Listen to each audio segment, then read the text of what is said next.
Zee TV বাংলা.24 সত্যের সন্ধানে অবিরাম। জানি না বালুটা কে খেয়ে ফেলেছে। যাচ্ছিলাম, আমাদেরকে স্তরে স্তরে বাধা দেওয়া হয়েছে। পুলিশ মৌলভীবাজারে বাধা দিয়েছে, আপনারা দেখেছেন যে ট্রাক দিয়ে বাধা দেওয়া হয়েছে। এর আগে আমরা বালু ট্রাক দেখেছি, এবার খালি ট্রাক দিয়ে। আমরা জানি না বালুটা কে খেয়ে ফেলেছে। এখন এরপরে আমরা আসলাম এইখানে হবিগঞ্জে, আমরা ঢুকেছি মাত্র। এইখানে লাশবাহী গাড়ি দিয়ে বাধা, এখানে শত শত মানে ট্রাক্টর, এই অনেক কিছুতে বাধা দেওয়া হলো। আমরা প্রায় 2 ঘন্টা ধরে এখানে আছি। তারা আমাদের সহযোগিতা চেয়েছে। আমরা বলেছি হবিগঞ্জ, এই হবিগঞ্জ আমাদের সবার।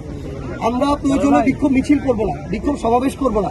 তাহলে আমরা সেখানে যাই, আমাদের যারা আহত ভাইরা হসপিটাল ভর্তি, তাদের সাথে দেখা করি, আমরা একটা মামলা দায়ের করি। তারা আমাদেরকেও যেতে দিবে না। তার সর্বশেষ আমরা এটা বলেছি যে আমরা 144 ধারা মেনে আমাদের সবাই এখানে থাকবে। আমরা শুধু 5 জনের একটা টিম, প্রতিনিধি দল সেখানে যাব, মামলা দায়ের করব এবং হসপিটালে দেখে আমরা ফিরে আসবো।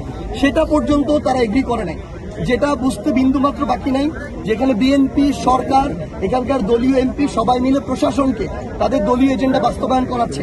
এবং সর্বশেষ তারা এখানে চারপাশ দিয়ে ছাত্রদল, যুবদল, তারপর বিএনপির বিভিন্ন ধরনের, আমরা ওই দিক থেকে স্লোগান শুনছি। আমাদেরকে অনেকে এখানে ভাইরা আছে, এসে বলছেন যে সশস্ত্রভাবে তারা এখানে দাঁড়িয়ে আছে।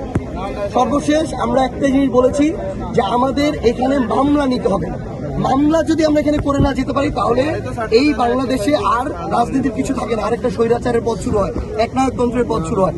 এবং সর্বশেষ যেটা হয়েছে যে প্রশাসন বলল যে তারা আমাদের 5 জনের প্রতিনিধি দলও দিবে না, কিন্তু এইখানে বসিয়ে, শহরে নিতে পারবে না, এখানে বসিয়ে তারা মামলা রেকর্ড করবে এখান থেকে অনলাইনে।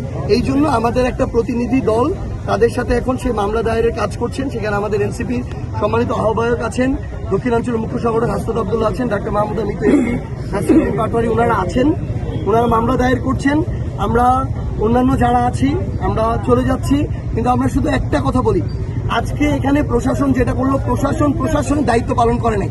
প্রশাসন বিএনপির এজেন্ডা সার্ভ করেছে এবং সরকারের ভূমিকা পালন করে নাই।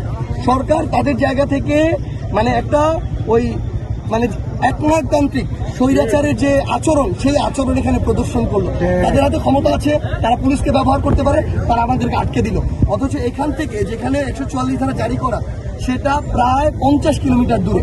তো আমরা শুধু তারেক রহমানকে একটা কথা বলে যাই, খালেদা জি একটা কথা বলেছিল, শেষ করি,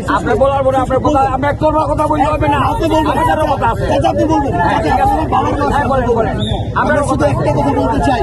খালেদা জি একটা কথা বলেছিলেন, ওনাকে আমরা সম্মান করি। বেগম খালেদা জিয়া বলেছিলেন যে আমরা ছাত্র দল চাই, টোকাই সন্ত্রাসীদের ছাত্র দল চাই না। কালকে যেটা হয়েছে, বেগম খালেদা জিয়ার ছাত্র দল এটা করতে পারে না। এখানে যে আচরণ হয়েছে, এই আচরণটা সন্ত্রাসী কায়দায়, একদম টোকাই দিয়ে পেটুয়া বাহিনী যেভাবে করা, এটা হয়েছে। আমরা এটার বিচার চাই এবং আমরা তারেক রহমানকে আহ্বান করব যে তিনি যদি বাংলাদেশকে মনে করেন তিনি গণতান্ত্রিক পথে আছেন, তিনি এটার বিচার স্থাপন, এই নজিরটা স্থাপন করে দেখাবেন। তাহলে আমরা ধরে নিব যে বাংলাদেশ আবার অগণতান্ত্রিক পথে হাঁটা শুরু করেছে।